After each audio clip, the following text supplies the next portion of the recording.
नमस्कार दोस्तों, आप सभी के ऑनलाइन क्लासेस में स्वागत है।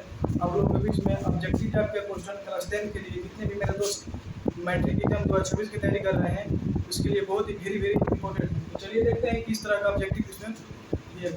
देखिए यहाँ पर दिया है कि a1x + b1y + c1 बराबर 0। फिर यहाँ पर a2x + b2y + c2। यहाँ पर दो इक्वेशन दिया है, यानी इसी तरह का आपको नंबर दे करके इक्वेशन देगा। तो देखिए सबसे पहला शब्द में लिखा है कि जब a1/a इसको is not equal to b1/b2, यानी कि जब a1/a2 दिया रहेगा और is not equal to b1/b2 तो आपसे तीन टाइप का क्वेश्चन पूछेगा। यानी पहला क्वेश्चन दिया है कि रेखा के बारे में, तो रेखा यहाँ पर वैसे प्रतिच्छेदी रेखा, यानी रेखा कैसा होगी, प्रतिच्छेदी। और संगत और संगत पूछेगा तो बताना है आपको संगत। और हल पूछेगा कि इसका हल क्या होगा, तो अद्वितीय हल। अद्वितीय का मतलब क्या होता है, तो केवल एक हल।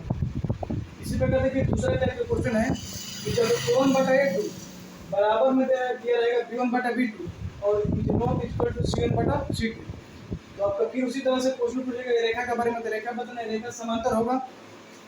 और संगत तो संगत पूछेगा तो आपको बताना है संगत। और हल पूछेगा तो इसका कोई हल नहीं होता है, यानी इसका हल कोई नहीं। जब तीसरा है कि जब a1/a2 बराबर b1/b2 बराबर c1/c2, तो रेखा पूछेगा तो रेखा संपाती होगी। संपाती का मतलब एक दूसरे का लाइन। और संगत संगत पूछेगा तो संगत बताना है। और इसमें हल के संख्या जो होगा अनेक हल होगा। तो देखिए क्वेश्चन के द्वारा मैं समझा दिया हूँ इसको यहाँ पर। तो देखिए यहाँ पर क्वेश्चन दिया है 2x + 3y + 6 बराबर 0, समीकरण नंबर 1 है। दूसरा 3x + 5y + 6 बराबर 0, यानी समीकरण नंबर 2। तो समीकरण 1 है तो सबके आगे हम लगा देंगे, यहाँ से तुलना करके 1 1। तो यहाँ पर a1 के मान 2, b1 के मान 3 और c1 के मान 6। इस समीकरण नंबर 2 है तो सबके नीचे 2 लगा दिया है। a2 का मान 3 है, b2 का मान 5 और c2 का मान 6। यहाँ पर जब निकाले हैं भाई तो a1/a2 का मान 2/3 और b1/b2 का मान 3/5।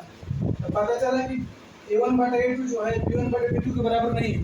तो बराबर नहीं है तो आपसे तीनों, इसमें से तीनों टाइप के क्वेश्चन पूछ सकता है। यहाँ पर मान लीजिए फर्स्ट क्वेश्चन देखा रेखा के बारे में, तो आपको बताना है प्रतिच्छेदी। और संगत क्वेश्चन पूछेगा तो बताना है संगत। हल पूछेगा तो आपको बताना है अद्वितीय हल होगा। तो चलिए उम्मीद करता हूँ कि आप लोग इस वीडियो को समझ गए होंगे। इसी तरह के और भी एग्जाम्पल लेकर के आप समझ सकते हैं। आप लोग ऐसा ही वीडियो देखने के लिए मेरे यूट्यूब चैनल से जरूर जुड़े। जय हिंद, जय भारत।